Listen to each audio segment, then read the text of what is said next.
Hello student, once again welcome back in this class. आज की class में आपको हम पढ़ाने जा रहे हैं प्रैक्टिस सेट 10। जो पिछली क्लास में हमने आपको पढ़ाया था प्रैक्टिस सेट 10 है, जो कि मैथमेटिक्स का। इसमें हमने आपको इस सेट में 30 क्वेश्चन है, इसके हमने 15 क्वेश्चन पिछले सेट में करवाए हैं। आज उससे आगे क्वेश्चन कराने वाले हैं, क्वेश्चन 16 से। तो शुरू करते हैं क्वेश्चन 16 से कि यदि एक त्रिभुज की रचना हम एक त्रिभुज की रचना नहीं कर सकते हैं, यदि दो दो कोण एक भुजा दी जाए तो कर सकते हैं, तीनों भुजाएं दे दी जाए तब भी कर सकते हैं, और दो भुजा और ए उनके मध्य का अगर कोण दिया जाए तब भी कर सकते हैं। केवल सी वाले पॉइंट की वजह से अगर केवल तीन कोण ही आपको दे दिए जाए तो आप एक ट्रायंगल के कंस्ट्रक्शन नहीं कर सकते हैं। क्वेश्चन नंबर 17 है, तीन क्रमागत समपूर्णांकों का योगफल 54 है। देखो यहाँ पर तीन दिए गए हैं, तीन क्रमागत समपूर्णांक है। इसका मतलब है आप इसको जब 3 से डिवाइड करेंगे तो ये आ जाएगा 18, यानी 18 3 या 54 होते हैं। तो एक नंबर हो जाएगा 18, एक नंबर हो जाएगा उससे दो आगे, और एक नंबर हो जाएगा उससे दो पीछे। तो इसमें सबसे छोटा पूर्णांक पूछा जा रहा तो हो जाएगा 16। कैसे? ये तो हम ऐसे मौके कर सकते हैं, अगर तीन है तो आप इसको 3 से डिवाइड करें, 18 हो गया। यानी एक तो 18 हो जाएगा, वो पूर्णांक बीच का है, एक उससे आगे एक उससे पहले है, और ये इवन नंबर है तो उससे आगे का होगा 20 और उससे पीछे का होगा 16। कैसे? आप देख ही सकते हैं। जैसे मान लीजिए हमारे पास जो सीक्वेंस में इंटीजर है वो है, एक है एक्स, दूसरा है x+2 और एक है x+4। क्योंकि ये इवन है इसलिए हमें ये नंबर लेने पड़ेंगे। इनका एडिशन है 54। तो आप देखिएगा ये 6 हो गए, 6 उधर जाके कम होंगे और ये 3 हो रहे। तो 3x = 48। यहाँ से x की वैल्यू ऑलरेडी 16 निकल आई। तो सबसे छोटा x ही तो था, तो एक हो गया 16, एक हो गया 18, एक हो गया 20। तो रिटर्न करेंगे तो इस प्रकार से सबसे छोटा 16 निकलेगा जाकर के। और नहीं तो डायरेक्टली आप 3 से डिवाइड करें 18, यानी बीच वाला आ जाएगा, उससे आगे का एक उससे पीछे का एक। यहाँ पर ये कहा जा रहा है आपसे 3 पेन, 2 पेंसिल और 4 रबड़ की कीमत ये दी गई है। तो 8 पेन और 16 रबड़ की कीमत हमें ये दी गई, तो फिर 24 पेन की कीमत बतानी पड़ेगी आपको। कैसे करेंगे देखिएगा, यहाँ पर नीचे वाले स्टेप में एक इन्होंने, जैसे यहाँ पेन था जिसमें पेन गायब कर दिया, 2 की कीमत दी गई। तो हम इसको बेसिक मेथड से करते हैं। मान लीजिएगा ये 3 2 4 है, तो एक पेन की कीमत x है, तो 3 की 3x हो जाएगी, 3x 2y और 4z = 92 गिवन है। उसके बाद हमको गिवन है यहाँ पर 8y और 16z = 68 गिवन है। अब हम क्या करेंगे, y से y, z से z कैंसिल करने की कोशिश करें तो इसमें 4 से मल्टीप्लाई कर दें केवल। जब 4 से मल्टीप्लाई करेंगे ये 4y हो जाएगा और ये 16z हो जाएगा। फिर ये नंबर हो जाएंगे कैंसिल, ये हो जाएगा 12x। 12x = ये 4 का मल्टीप्लाई जब इसमें करेंगे तो ये नंबर हो जाएगा 4 2 या 8 और 36, यानी 368। और ये कम हो जाएंगे इससे, तो कीमत 300 आ जाएगा। यानी 12 पेन की कीमत 300 रुपये। इसके दूनी पूछी जा रही, 24 की जब निकालेंगे तो इसका दूना कर दीजिएगा 600। इस प्रकार से बेसिक मेथड से हम इसको कर सकते हैं। तो ये हो जाएगा 600। नेक्स्ट क्वेश्चन है कि x और y शून्येतर वास्तविक संख्याएं हैं। शून्येतर वास्तविक संख्या का मतलब होता है जीरो को छोड़ करके कोई भी नंबर है हो सकते हैं। वो रियल नंबर का मतलब है जीरो को छोड़ते हुए कह रहे कोई नंबर हो सकते हैं, जीरो नहीं है। तो फिर x² + xy + y² की वैल्यू क्या हो गई? देखो इसकी वैल्यू पूछी जा रही क्या हो सकती है। तो यहाँ पर आपको थोड़ा सीखना पड़ेगा। जैसे कोई नेगेटिव नंबर भी हो तो उसका स्क्वायर पॉजिटिव हो जाएगा, और +y² ये भी पॉजिटिव हो जाएगा, और यहाँ +xy आ रहा, हमें इस पर निर्भर करना है कि देखो ये वैल्यू पॉजिटिव है, ये वैल्यू पॉजिटिव है, और ये भी वैल्यू पॉजिटिव ही इसमें गिवन है हमको, x² + xy। यहाँ पर +xy गिवन है, इधर x² के बाद +xy + y²। तो इसकी वैल्यू हमेशा कैसी आएगी? पॉजिटिव ही आएगी। क्यों? नेगेटिव होती उसमें नेगेटिव साइन आता। इसको हम कर ही लेंगे। देखिएगा ये डिवीजन हो रहा है, इसका इसका डिवीजन है और इसका इसके साथ डिवीजन है, तो क्या इसकी वैल्यू आनी चाहिए? देखिएगा इसे लिख सकते हैं 4 2 या 8 3 11, यानी 11/4 डिवाइडेड बाई 3 2 या 6 2 8/3 और डिवाइडेड बाई ये हो जाएगा 13/12। कुल मिला के इस प्रकार से ये क्वेश्चन था हमारा। 11/4 8/3 ये है। अब हम क्या करें, 11/4 तो सेम रहेंगे, लेकिन ये डिवीजन साइन को मल्टीप्लाई करके इसका रेसिप्रोकल कर सकते हैं। डिवीजन साइन को मल्टीप्लाई करके हम इसका भी रेसिप्रोकल कर सकते हैं। अब सॉल्व कर लीजिएगा फ्रैक्शन को, जो भी है कैंसिल हो रहे हैं तो कर दीजिएगा। ये इससे कट गया 3 टाइम, और कोई नंबर नहीं कट रहा। ये हो गया 99 और ये हो गया 104, 13 104। अब देख लीजिए इसमें से कोई आ रहा हो 99 104 डी, यानी 20 का डी आंसर आ जाना चाहिए। ये आ रहा, केवल सॉल्व करना था, कुछ भी नहीं था। नेक्स्ट आपका है, देखो ये पॉइंट में नंबर गिवन है 2.4, 0.36 और 7.2, इनका आपको एचसीएफ फाइंड करना है। तो एचसीएफ फाइंड करने के लिए आपको देखो 12 तो नहीं हो सकता क्योंकि ये सब नंबर पॉइंट में गिवन है। 120 और 1.2 या पॉइंट, मतलब ये तो हो ही नहीं सकता। 120 बड़ा नंबर है, ये संख्याएं छोटी हैं। एचसीएफ हमेशा दिए गए नंबरों से छोटा होता, बड़ा नहीं हो सकता। तो हम क्या करेंगे इसमें, इनका एचसीएफ फाइंड करने के लिए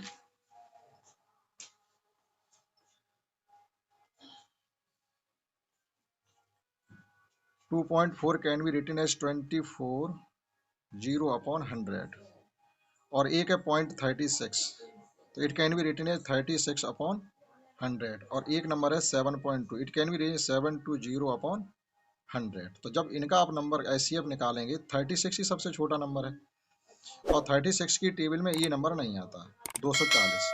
तो सीधी सी बात है, जब आप इनका एचसीएफ फाइंड करेंगे तो 12 निकले जाएगा और 100 का 100 ही रहने दीजिएगा। तो ये हो गया 0.12।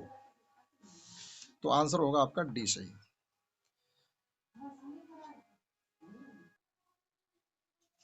नेक्स्ट है, 1 से 10 तक की सभी प्राकृतिक संख्याओं से विभाजित होने वाली छोटी संख्या बताइएगा। कहने मतलब ये है कि आपसे 1 से 10 तक की सभी संख्याओं का एलसीएम पूछा गया है।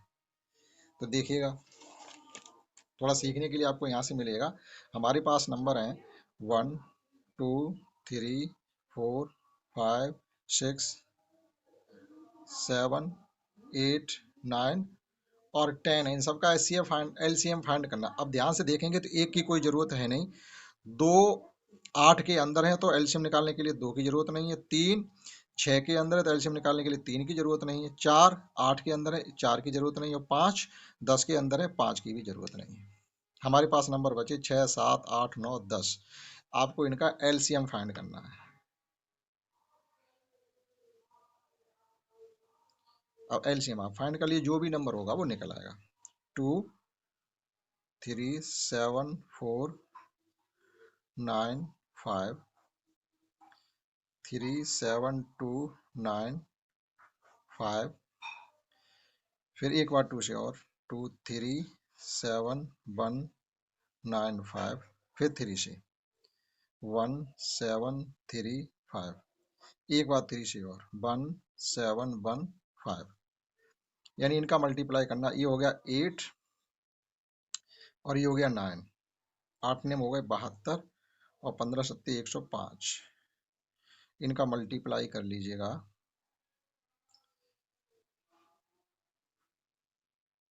या ये इस प्रकार से कर लो, ये हो गए 8 और ये 5 40, 40 इंटू, और ये 7 है और ये 9 है, 7 निम 63 और ये हो जाएगा 0 4 12 8 24 1 25 25 20। इनका एलसीएम निकलेगा जाके 2520। तो एलसीएम निकालना आपको आना चाहिए, बी आंसर इसका होगा। ठीक, तो इस प्रकार से थोड़ा लेंथी निकलेगा, जाके आप ये फाइंड कर सकते हैं। देखो जीरो सबके लास्ट में आएगा। कॉन्सेप्ट अगर आप लगाएंगे तो कॉन्सेप्ट लगा के भी हम कर सकते थे। कैसे, देखो ऑप्शन से कैसे कर सकते थे उसको वो भी सीख लें हम। हमारे पास नंबर थे ये सब नंबर थे और ये आ रहा था 2520। एलसीएम मान लीजिएगा ये है, तो 100 हो नहीं सकता क्योंकि 100 8 की टेबल में नहीं आते, 9 और 100 हो नहीं सकता 9 की टेबल में नहीं आता, और ये 1000 में नहीं हो सकता क्योंकि 9 की टेबल में नहीं आता है। और ये देख लीजिएगा 50 और 40, ये इसका जस्ट ट्वाइस है, तो हमको छोटा नंबर चाहिए, इसलिए ऑप्शन बी भी कर सकते थे। नेक्स्ट है, ए बी से 40% अधिक है और बी सी से 20% कम है, तो ए और सी में रेशियो आपसे पूछा गया। देखो किस प्रकार से इसको हम फाइंड करते हैं।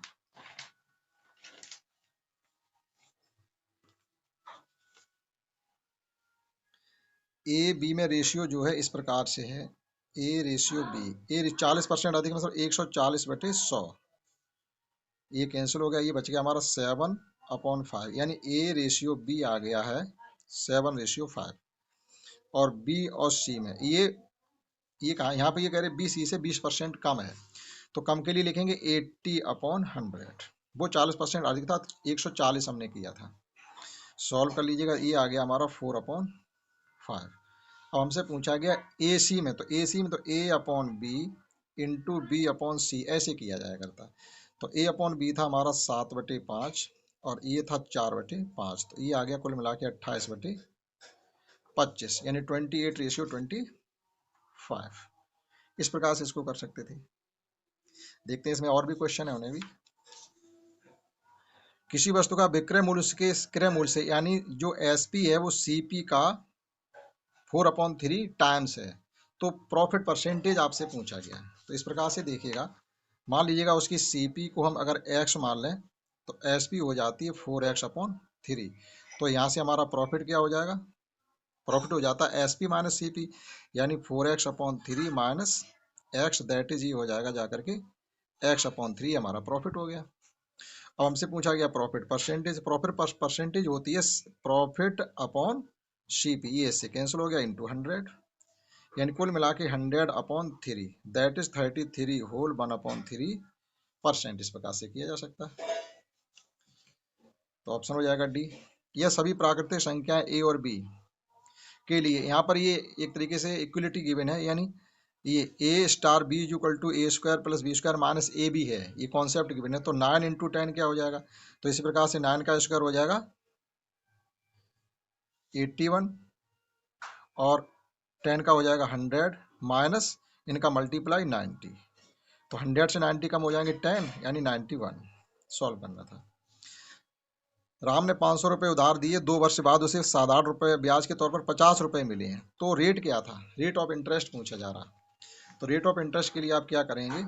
R होता है SI × 100/PT। SI हमें मिला 50 रुपये इंटू 100, धन दिया था हमने 500 रुपये, कितने साल के लिए? 2 साल के लिए,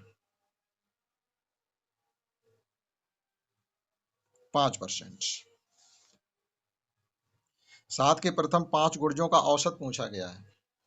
7 के प्रथम 5 गुणज, गुणज का मतलब होती है 7 की टेबल।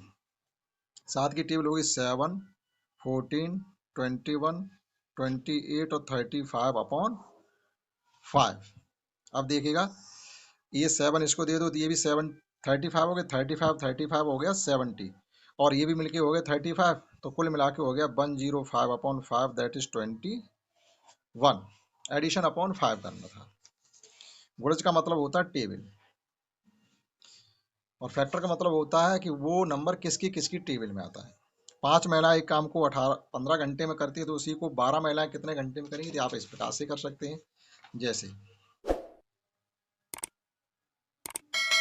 फीमेल और आवर, आप ऐसे लिख लें। तो ये 8 महिलाएं थी, उन्होंने 15 घंटे में किया, फिर उन्होंने 12 महिलाएं कर दी, तो कितने घंटे में करेंगे? तो देखो यहाँ पर महिलाएं बढ़ रही हैं, तो सीधी सी बात है घंटे घटेंगे।